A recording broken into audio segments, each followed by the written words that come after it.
दोस्तों टैली के अंदर जो भी हम स्क्रीन देखते हैं वो रिपोर्ट, फॉर्म, पार्ट्स, लाइन और फील्ड के अंदर डिवाइडेड रहती है। टैली स्क्रीन के अंदर काफ़ी सारे कंपोनेंट होते हैं जिनको हम टीडीएल कंपोनेंट भी बोलते हैं। सबसे पहले आपकी रिपोर्ट आती है और फिर रिपोर्ट के अंदर होता है फॉर्म। तो रिपोर्ट भी एक होती है और रिपोर्ट के अंदर फॉर्म भी एक होता है, लेकिन फॉर्म के अंदर बाय डिफ़ॉल्ट तो एक ही पार्ट होता है, लेकिन हम चाहें जितने पार्ट उसके अंदर बना सकते हैं। एक पार्ट बनाना कंपलसरी होता है। जैसे मैंने यहाँ 3 पार्ट डिक्लेयर कर दिए, टॉप पार्ट, बॉडी पार्ट और बॉटम पार्ट। अब इन पार्टों के अंदर भी अलग अलग पार्ट के अंदर अलग अलग हम लाइनें बना सकते हैं। जैसे मैंने टॉप पार्ट के अंदर एक लाइन बनाई, लाइन 1, बॉडी पार्ट के अंदर 2 लाइन बनाई, लाइन 1, लाइन 2, और बॉटम पार्ट के अंदर एक लाइन बनाई। तो आपके ऊपर डिपेंड है कितनी आप लाइनें बनाएंगे, लेकिन एक पार्ट के अंदर एक लाइन होना कंपलसरी है। एक लाइन तो आपको बनानी पड़ेगी, जितने आप पार्ट डिक्लेयर करेंगे उतनी एक एक लाइन आपको बनानी पड़ेगी प्रत्येक पार्ट के अंदर। उसके बाद लाइनों के अंदर फील्ड होते हैं, तो जितनी लाइनें होंगी उनके अंदर कम से कम एक फील्ड होना ज़रूरी है। एक फील्ड आपको बनाना होगा और मल्टीपल जितने भी फील्ड आप बनाना चाहें बना सकते हैं। जैसे एक लाइन है, ये लाइन 1, और लाइन 1 के अंदर मैंने 4 फील्ड बना दिए। इसी तरह बॉडी पार्ट के अंदर एक लाइन थी, लाइन 1, इसके अंदर भी 4 पार्ट बनाए, इसके अंदर भी 4 फील्ड बनाए गए हैं। और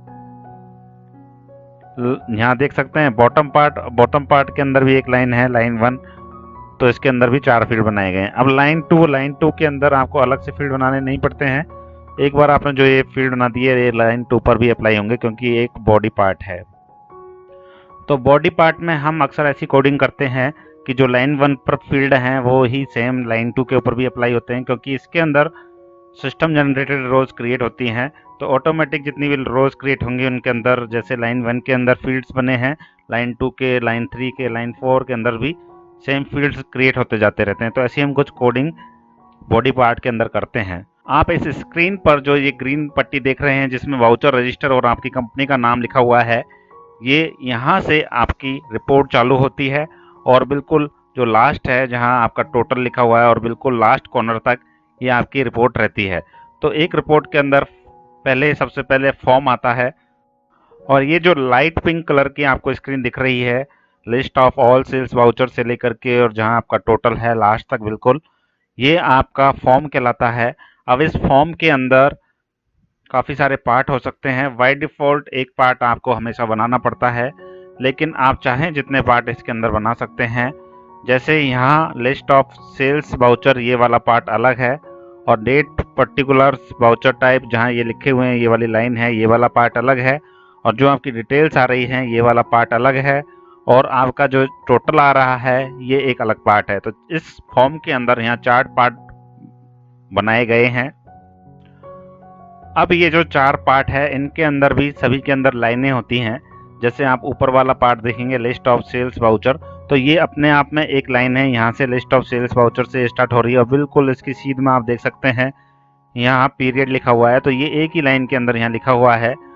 और उसके बाद जो दूसरा पार्ट है इसके अंदर भी 2 लाइनें हैं। एक तो date particulars voucher type, voucher number यहाँ लिखे हुए हैं, डेबिट क्रेडिट, और जो दूसरी लाइन है उसमें अमाउंट लिखा हुआ है। स्टार्टिंग के कुछ फील्ड्स यहाँ खाली हैं और बिल्कुल लास्ट में यहाँ अमाउंट लिखा गया है। और ये जो तीसरा पार्ट है इसके अंदर आप देख सकते हैं 3 लाइनें आपकी आ रही है, ये सिस्टम जनरेटेड लाइन है। तो एक पार्ट के अंदर आप चाहें जितनी लाइनें बना सकते हैं, और मल्टीपल पार्ट्स के अंदर मल्टीपल लाइनें होती हैं। अब आप देख सकते हैं जो 4th वाला पार्ट है ये टोटल का पार्ट है और इसमें एक लाइन यहाँ बनी हुई है। और जो ये लाइनें होती हैं इन लाइनों के अंदर आप जैसे ये देख रहे हैं 1/5/2019, तो ये एक फील्ड है। यहाँ रंजीत सिंह लिखा हुआ है, ये भी एक फील्ड है। यहाँ सेल्स लिखा हुआ है, ये भी एक फील्ड है। वाउचर नंबर लिखा हुआ है 10, ये भी एक फील्ड है। और ये 150 अमाउंट लिखा हुआ है, ये भी एक फील्ड है। और यहाँ डेट पर्टिकुलर्स, ये सब अलग अलग फील्ड्स हैं। तो इस पार्ट के अंदर 2 लाइनें हैं। जैसे मैं आपको इस पार्ट के बारे में बताऊं, पार्ट नंबर 2, तो इसके अंदर 2 लाइनें हैं, एक डेट वाली और एक नीचे जो ब्लैंक वाली लाइन है, 2 लाइनें इसके अंदर हो गई। और इन 2 लाइनों के अंदर जो पहली लाइन है उसमें date particulars, voucher type, voucher number, date और डेबिट क्रेडिट ये लिखा हुआ है। और दूसरी लाइन के अंदर यहाँ कुछ फील्ड खाली हैं और लास्ट फील्ड अमाउंट और अमाउंट क्रेडिट और डेबिट के नीचे अरेंज कर दिए गए हैं। तो दोस्तों ये एक TDL के कंपोनेंट हम इनको बोल सकते हैं, या एक स्क्रीन जो टैली के अंदर होती है उसके कंपोनेंट्स बोल सकते हैं, दोनों एक ही बात है। चलिए दोस्तों, अब बात करते हैं कि इन कंपोनेंट की जो कोडिंग है वो कैसे की जाती है। इसके लिए हम एक सैम्पल रिपोर्ट बना करके देखते हैं। तो हम हमारे टेली डेवलपर पर आ जाएंगे और टेली डेवलपर के अंदर मैंने यहाँ कमेंट करके नाम दिया है रिपोर्ट, और एक मेन्यू आइटम बना लिया। मेन्यू आइटम मैंने पिछले लास्ट वीडियो में आपको बनाना सिखाया था।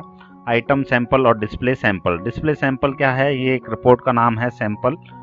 तो हमारे पास सैंपल रिपोर्ट तो है नहीं, हमें बनानी है, तो हम बनाने की अब कोशिश करते हैं। तो आपको ब्रैकेट के अंदर सबसे पहले रिपोर्ट का नाम डिक्लेयर करना है। तो डिक्लेरेशन मैंने आपको बताया था, यहाँ लिखूंगा मैं रिपोर्ट, रिपोर्ट के बाद कॉलन, और कॉलन के अंदर सैंपल। अब मैं यहाँ नई रिपोर्ट बना रहा हूँ, इसलिए मैंने यहाँ हैश नहीं लगाया, जैसे मैंने पिछले वीडियो में हैश लगाया था। तो नई रिपोर्ट जब आप बनाते हैं तो कोई हैश वगैरह आपको नहीं लिखना, सीधा ब्रैकेट के अंदर रिपोर्ट, फिर कॉलन और फिर रिपोर्ट का नाम।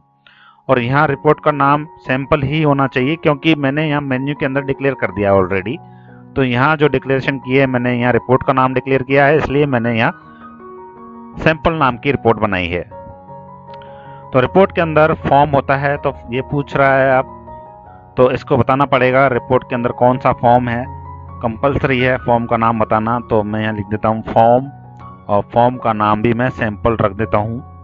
तो दिया है कि एक रिपोर्ट है सैंपल, उसके अंदर एक फॉर्म बनाई है सैंपल नाम का।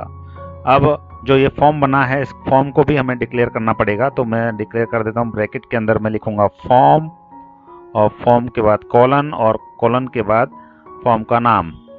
तो ये जो फॉर्म बनाया था उसको भी मैंने यहाँ डिक्लेयर कर दिया है। इसके बाद अब हमें टैली को ये भी बताना पड़ेगा कि फॉर्म के अंदर कौन सा पार्ट है। तो हम यहाँ डिक्लेयर करते हैं कि इस फॉर्म के अंदर हमें एक पार्ट चाहिए, जिसका नाम हम रख देते हैं सैंपल। तो जो हमने ये पार्ट बनाया है, अब इस पार्ट को भी हमें डिक्लेयर करना पड़ेगा। हम लिखेंगे पार्ट, पार्ट के बाद कॉलन, और कॉलन के बाद पार्ट का नाम। तो यहाँ मैंने पार्ट का नाम भी लिख दिया। अब आप देख सकते हैं मैंने यहाँ सैंपल सैंपल सैंपल सब जगह सैंपल लिख दिया है। आप चाहें तो अपना नाम दे सकते हैं, लेकिन आप ये हमेशा ध्यान रखिए, जो आपने फॉर्म का नाम लिखा है डिक्लेरेशन में भी वही नाम होना चाहिए। तो मैंने पार्ट बनाया सैंपल नाम से। अब पार्ट को भी मुझे बताना पड़ेगा कि पार्ट में लाइन है, कितनी लाइनें हैं, कितनी लाइनें आप बनाना चाहते हैं। तो मैंने यहाँ लिखा लाइन, लाइन के बाद कॉलन, कॉलन के बाद मैंने लिख दिया कि मुझे एक ही लाइन बनानी है जिसका नाम है सैंपल।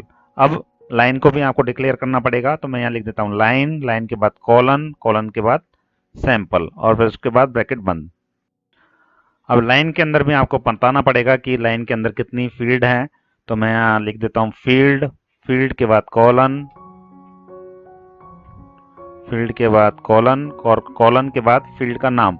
जैसे फील्ड का नाम मैं सैंपल ही रख देता हूँ, कोई दूसरा नाम चाहूँ तो रख सकता हूँ। अब फील्ड को भी डिक्लेयर करना पड़ेगा, इसलिए मैं यहाँ ब्रैकेट चालू करता हूँ और यहाँ लिखता हूँ फील्ड, फील्ड के बाद कॉलन, और कॉलन के बाद नेम। फील्ड का क्या नाम है? सैंपल। अब फील्ड की मैंने डिक्लेरेशन कर दी है, लेकिन अब फील्ड के अंदर कोई और कंपोनेंट नहीं होता है। अब सीधा मुझे कोड लिखना है फील्ड का। तो फील्ड का एक एट्रीब्यूट मैं आपको बता रहा हूँ, एक प्रॉपर्टी बता रहा हूँ जिसका नाम है सेट एज। सेट एज का मतलब होता है कि जो भी आप इसके अंदर लिखेंगे वो आपको दिखाई देगा स्क्रीन पर, इस फील्ड के अंदर, सैंपल नाम की फील्ड के अंदर दिखाई देगा। जैसे मैं यहाँ लिख देता हूँ, मैं this is my first sample TDL। Okay, तो हमने एक रिपोर्ट बनाई, रिपोर्ट के अंदर फॉर्म, फॉर्म के अंदर पार्ट, पार्ट के अंदर लाइन, लाइन के अंदर फील्ड, और फील्ड के अंदर फिर कोड। तो ये आपका लिखना कंपलसरी है। कोई भी अगर आप TDL बनाते हैं रिपोर्ट का, तो ये आपको लिखना ही लिखना पड़ेगा, इतना कोड। एक रिपोर्ट बनानी पड़ेगी और रिपोर्ट के अंदर सारी चीज़ें आपको डिक्लेयर करनी पड़ेगी। अगर आप नहीं करेंगे तो आपके प्रोग्राम में एरर शो होगी। तो आपको ये हमेशा ध्यान रखनी है, जब भी आप कोई नई रिपोर्ट बनाएं तो उसके अंदर ये सारे कंपोनेंट आप डिक्लेयर करें। तो मैंने ये सब कुछ काम कर लिया है। अब मैं इसको यहाँ से सेव कर देता हूँ। सेव करने के बाद मैं यहाँ से राइट बटन क्लिक करूँगा इस प्रोग्राम के ऊपर, और यहाँ कॉपी पाथ टू क्लिपबोर्ड पर क्लिक करूँगा, और मैं मेरी टैली ओपन कर लूँगा। टैली में मैं इसको अपलोड करूँगा। Ctrl+Alt+T फॉर टाइगर मैं प्रेस कर देता हूँ। उसके बाद मैं प्रेस करूँगा F4, F4 में मैं यहाँ नीचे डिक्लेयर कर देता हूँ stdl का नाम। मैंने कॉपी पेस्ट कर दिया है यहाँ। उसके बाद एंटर मैं करूँगा और अब इस TDL को मैं चला करके देखता हूँ। यहाँ मेरी मेन्यू में क्विट के नीचे सैंपल बन गई है एक रिपोर्ट मेन्यू। अब यहाँ मेन्यू पे मैं एंटर करूँगा और आप यहाँ देख सकते हैं ये एक सैंपल रिपोर्ट है। यहाँ लिखा हुआ है सैंपल रिपोर्ट का नाम। उसके बाद एक फॉर्म है, फॉर्म में एक पार्ट है, ये ही पार्ट है और इस पार्ट के अंदर एक ही लाइन है और उस लाइन के अंदर भी एक ही फील्ड है, इसलिए ये हमको बिल्कुल सेंटर में दिख रहा है। अगर मल्टीपल पार्ट होते तो हमें बताना पड़ता कौन कौन से पार्ट हैं। तो एक ही पार्ट है, एक ही लाइन है और उस लाइन में भी एक ही फील्ड है। तो ये आपकी एक रिपोर्ट हो गई, सैंपल रिपोर्ट। तो दोस्तों ये तो थी एक सैंपल रिपोर्ट जो कम से कम एक TDL के लिए ज़रूरी है। अब अगर मान लीजिए मुझे यहाँ मल्टीपल पार्ट बनाने हैं तो मैं यहाँ कॉमा लिख दूंगा और उसका नाम भी लिख दूंगा दूसरे पार्ट का। जैसे मैंने यहाँ लिखा मिडिल पार्ट लिख दूंगा मैं। और अगर और भी बनाना है तो फिर कॉमा लगा के और तीसरे पार्ट का भी यहाँ नाम लिख दूंगा। अब इस पार्ट के लिए, मिडिल पार्ट के लिए बिल्कुल अलग से कोडिंग करनी पड़ेगी मुझे। अब मैं यहाँ जैसे यहाँ से मैंने सैंपल के लिए कोड लिखा है यहाँ तक, उसी तरह से अब मैं यहाँ मिडिल पार्ट के लिए भी कोड लिखूंगा। मैं यहाँ ब्रैकेट चालू करूंगा, फिर पार्ट के बाद मिडिल पार्ट। तो यहाँ से मैंने फिर कोड चालू किया इस कोड के लिए, मिडिल पार्ट के लिए। तो दोस्तों जहाँ से भी आप कोई अलग चीज़ बनाते हैं, एक एक्स्ट्रा चीज़ और बनाते हैं, तो उसके नीचे तक का आपको कोड दोबारा से करना पड़ेगा उस पार्ट के लिए। अगर मान लीजिए आप ये पार्ट ना बना करके यहाँ से लाइन बनाते, इस पार्ट को मैं डिलीट कर देता हूँ और एक लाइन बना लेता हूँ, लाइन 2। अब लाइन 2 को मैं यहाँ से डिक्लेयर करूँगा और यहाँ से और यहाँ तक का कोड लाइन 2 के लिए दोबारा से लिखूँगा। यहाँ मैं डिक्लेयर करूँगा लाइन 2 को, लाइन 2। उसके बाद उसके अंदर एक फील्ड और फील्ड के अंदर फील्ड की डेफिनेशन। तो इस तरह से जहाँ जितने भी आप पार्ट या लाइन बनाते हैं या फिर मल्टीपल फील्ड बनाते हैं, फील्ड के अंदर भी सेम ऐसा है, यहाँ कॉमा लगाइए और एक फील्ड का नाम लिख दीजिए। तो जितने भी फील्ड, पार्ट या फिर आप लाइन बनाते हैं उनकी कोडिंग आपको वापस से लिखनी पड़ेगी। कोई भी लाइन, पार्ट या फील्ड आपका ब्लैंक नहीं हो सकता उसके अंदर। अगर पार्ट है तो एक लाइन और एक फील्ड होना ज़रूरी है। यदि मल्टीपल लाइन है तो प्रत्येक लाइन के अंदर आपके कम से कम एक फील्ड होना ज़रूरी है। और अगर मल्टीपल फील्ड है तो प्रत्येक फील्ड की आपके पास डेफिनेशन होना ज़रूरी है। चलिए अब बात करते हैं असाइनमेंट की। तो ये होमवर्क है, एक रिपोर्ट आपको बनानी है। उस रिपोर्ट के अंदर फॉर्म बनाना है। फॉर्म के अंदर आपको 3 पार्ट बनाने हैं, टॉप, बॉडी और बॉटम। और टॉप पार्ट के अंदर आपको 1 लाइन, बॉडी पार्ट के अंदर आपको 2 लाइन और बॉटम पार्ट के अंदर 1 लाइन आपको बनानी है। टॉप पार्ट की लाइन नंबर 1 के अंदर आपको 2 फील्ड बनाने हैं जिसमें नेम डिस्प्ले होना चाहिए और सेकंड फील्ड में आपका जो नाम है वो डिस्प्ले होना चाहिए। बॉडी पार्ट की लाइन नंबर 1 के अंदर ईमेल लिखा होना चाहिए और यहाँ आपका ईमेल शो होना चाहिए। लाइन नंबर 2 के अंदर यहाँ लिखा होना चाहिए कॉन्टैक्ट और आगे आपका कॉन्टैक्ट लिखा आना चाहिए। और बॉटम पार्ट के अंदर लाइन नंबर 1 के अंदर यहाँ लिखा होना चाहिए क्वालिफिकेशन और सामने लिखा होना चाहिए आपकी क्वालिफिकेशन। तो ये असाइनमेंट आपको करना है, ये आप कीजिए और मुझे मेल कर सकते हैं या फिर मेरे फेसबुक पर आप बना करके मुझे डाल सकते हैं। इसके आंसर आपको मैं ब्लॉग पोस्ट पर पोस्ट कर दूंगा। इसके आंसर आप मेरी साइट पर देख सकते हैं, लिंक आपको वीडियो के डिस्क्रिप्शन में मिल जाएगा। तो आपको आज का वीडियो कैसा लगा मुझे कमेंट करके बताइए। Thank you for watching this video.